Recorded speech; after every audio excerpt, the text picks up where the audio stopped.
नमस्कार। आप सभी ऑडियंस का बहुत बहुत स्वागत और अभिनंदन। मैं doctor Rakshit Ameta by profession chemistry का प्रोफेसर हूं और वर्तमान में पैसिव विश्वविद्यालय उदयपुर में अपनी सेवाएं दे रहा हूं।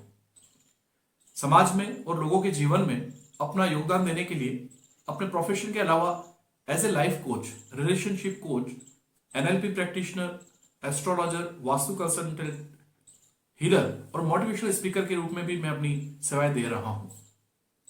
साथियों, विज्ञान भारती और गवर्नमेंट कॉलेज ब्यावर के तत्वाधान में आयोजित इस वेबिनार का बहुत महत्व है। ये बहुत ही आज के जो ज्वलंत मुद्दा है, आवश्यकता है, उस पर ये थीम रखी गई है, डिप्रेशन टू जॉय, अवसाद से आनंद की ओर। साथियों, क्योंकि मैं अब इस चीज को लोगों के साथ डील कर रहा हूं, इसलिए इसको मैं बहुत भली भांति समझता हूं कि ये विषय की गंभीरता भी बहुत है और बहुत महत्वपूर्ण है आज के लिए भारतीय परिप्रेक्ष्य में।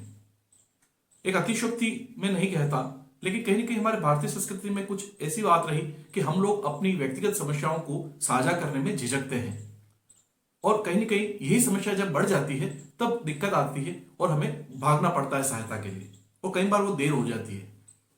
पिछले कुछ सालों में होने वाले अलग अलग जो आयु वर्ग है उसमें जो आत्महत्या के केसेस है उसका एक बहुत बड़ा परिलक्षित करते हैं इस बात को। एक विडंबना की बात दोस्तों ये है कि हम यहाँ भारतीय संस्कृति में जो मेरा एक ऑब्जर्वेशन रहा है, जिसमें मैं भी अपने आप को इंक्लूड करता हूं, हम लोग बाहरी दुनिया के लिए बहुत अवेयर हैं लेकिन अंदरूनी दुनिया के लिए उतना अवेयर नहीं है, जबकि अंदरूनी दुनिया जो इनर वर्ल्ड है वो ज्यादा इंपॉर्टेंट है। मेरा कहने का अर्थ यह है कि हमें कैसी गाड़ी खरीदनी है, कैसा मकान बनाना है, कैसे कपड़े पहनने हैं, कैसा खाना पीना करना है, कितना अपना प्रदर्शन करना है, इसके प्रति हम बहुत जागरूक हैं। लेकिन हमारी अंदरूनी दुनिया, मतलब जो हमारे विचार है वह कैसे होने चाहिए, उस पर हम कहीं ना कहीं चूक कर जाते हैं, जबकि हमारा जो बाहरी जीवन है सारा ही परिलक्षित होता है हमारी अंदरूनी दुनिया से। तो हमें कहीं ना कहीं इस पर भी लर्निंग की आवश्यकता है। स्कूल कॉलेज से हम शिक्षित होकर जॉब तो लग जाते हैं, लेकिन शायद ही हमें ये शिक्षा कहीं मिलती है कि खुश कैसे रहा जाए, परेशानियों में आपको डीलिंग कैसे करनी है, लोगों को कैसे डील करना है, आपको अवसाद से निकलना कैसे है, आपको कैसे मोटिवेटेड रहना है। बहुत सारी चीजें ऐसी है जिसकी लर्निंग हमको लेनी चाहिए। अपने इस मुख्य विषय पर आते हुए मैं आप लोगों के साथ अपनी बात को बहुत संक्षिप्त में और कुछ बिंदुओं के तहत रखना चाहूंगा। पहली बात कि आज के समय में डिप्रेशन का एक बहुत बड़ा कारण है तुलना। शायद हमारी किसी भी क्षेत्र में किसी के साथ हम एक तुलना करके देखते हैं, हमारी क्षमता है या नहीं है एक अलग बात है, लेकिन जब हम अपने से ऊपर से देखते हैं किसी व्यक्ति को जो ज्यादा सफल है और हम उस तक नहीं पहुंच पाते हैं, तो वो जो एक मन में तुलना के बाद एक इमोशन या भाव क्रिएट होते हैं वो व्यक्ति को लो फील कराते हैं, वो कहीं ना कहीं धीरे धीरे उसको डिप्रेशन की तरफ ले जाते हैं। तो यहां हमें बहुत जागरूक होकर अपनी जो भी योग्यता है उसके आधार पर हम जितना बेस्ट एफर्ट कर सकते हैं उतना करें, परिणाम चाहे जो भी हो उसे प्रसन्नता से हम स्वीकार करें। इसका अभ्यास करने की आवश्यकता है। महत्वाकांक्षा दोस्तों बुरी नहीं है, लेकिन अपनी मेहनत करने के बाद जितना मिलता है उसमें संतोष का भाव भी लाना चाहिए, यह बहुत आवश्यक है। और हमारे प्राचीन समय के लोग और हमारे बड़े बुजुर्ग बहुत अच्छी बातें कह गए कि जब आवे संतोष धन तब सब धन धूलि समान। और इसी तरह से मन के लिए भी कहा गया है कि मन के हारे हार है और मन के जीते जीत। तो कहीं ना कहीं हमें अपने मन को, अपने इमोशंस को, अपने माइंड को बहुत स्ट्रांग बनाना है, माइंडसेट पे काम करना है। दोस्तों, अपने जो संक्षिप्त मैंने एक विवरण भेजा था एब्स्ट्रैक्ट, उसमें मैंने लाइफ कोचिंग का महत्व बताया जिंदगी में सफल और प्रसन्न रहने के लिए। लाइफ कोचिंग के विषय में अभी हम लोग बहुत कम जागरूक हैं भारत में। विशेष रूप से किसी को भी कुछ साइकोलॉजिकल प्रॉब्लम होती है तो हम साइकेट्रिस्ट या काउंसलर से सहायता लेते हैं, और वो भी बड़े झिझक के साथ, क्योंकि जो इस व्यक्ति को परेशानी होती है वो सोचता है कि क्या मैं मनोरोगी हूं, लेकिन घर वाले उसको किसी भी तरह से उनके पास ले जाते हैं। वहीं पर लाइफ कोच को मैंने स्वयं एक जर्नी से गुजरने के बाद और कई लोगों को उस जर्नी से गुजारने के बाद यह महसूस किया है कि संक्षिप्त में इसे रियलाइजेशन और ट्रांसफॉर्मेशन की जर्नी कह सकते हैं। आपका अपने आप से साक्षात्कार होता है कि आप किस प्रकार के इंसान हैं। संसार में ईश्वर ने आपको भेजा है तो किन खूबियों के साथ भेजा है, आपको अपने आप को डिस्कवर करना है। बाद में अपने जो नेगेटिव कोड्स हैं उस पर काम करके उनको पॉजिटिव कोड में कन्वर्ट करना है। अपने आउटकम्स या टारगेट्स को किस तरह से आप अचीव कर सकते हैं, वो सारी लर्निंग हम इस लाइफ कोचिंग की जर्नी के दौरान सीखते हैं।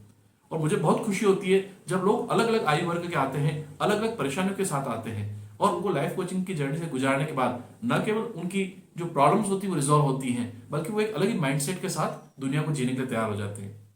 दोस्तों, मैं आपसे कहना चाहूंगा कि कई बार हम लो स्टेट में अपनी परेशानियों के लिए, अपनी असफलताओं के लिए लोगों को और परिस्थिति को दोष देते हैं, जबकि वो दोनों ही हमारे हाथ में नहीं है।